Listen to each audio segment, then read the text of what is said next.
I thought I would just read you a very quick bit of what we were doing, why we were out there. So this is in Hong Kong. A few of the crew go ashore in the small hours to buy DVDs and compare the prices of electrical goods.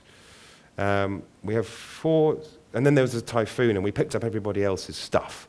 So we leave Hong Kong harbour close to full at 4 a.m. and leave fully laden, weighing 115,000 tons. Much of the cargo is meant for other ships, but they've all run rather than face the typhoon, so we've picked up their stuff.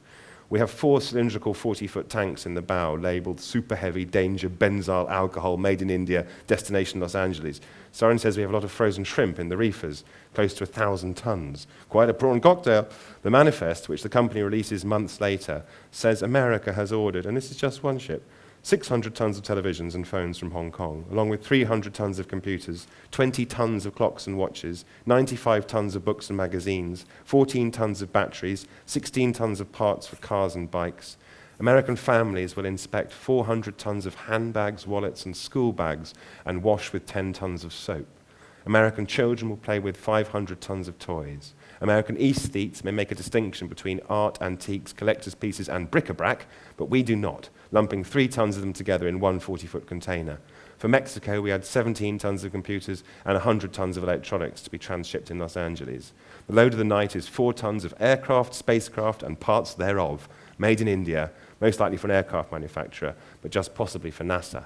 And what's astonishing about it is the seafarers give their lives to carrying these boxes and they don't know what's in them. They get told what's the dangerous, flammable stuff that's kept in the bow as far away as possible because they need to know in case it goes off. And we practiced firefighting drills where the captain is the brain, he stays on the bridge. The first mate is the fists, which is what a mate always was. He goes down and directs the operation. And the Filipinos are the smoke jumpers in their hoods, and they go forward to do the dying, essentially, and save the ship. And there is... So you don't know about anything else, and they say it was because they thought that in case we steal it, except for the stuff that has to be kept cold. So on the North Atlantic, with ice on the sea and the whole thing rocking and horizontal blizzard, my cabin mate next door, Nesta, was climbing a ladder 3 stories up every 4 hours to check the frozen shrimp was still frozen.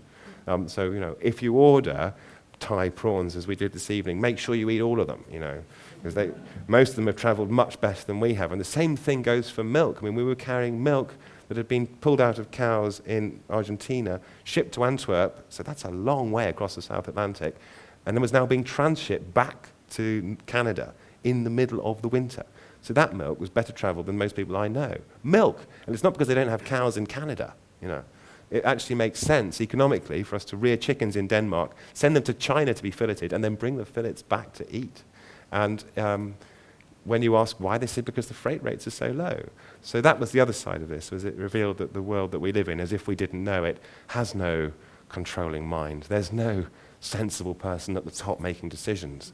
It's chaotic kind of dictatorship of the lowest price. And the result we all know is catastrophic. I mean, if shipping were a country, it would be the 7th most polluting country in the world.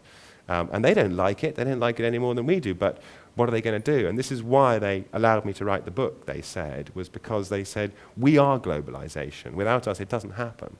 And yet we ask questions about it in silence, more or less.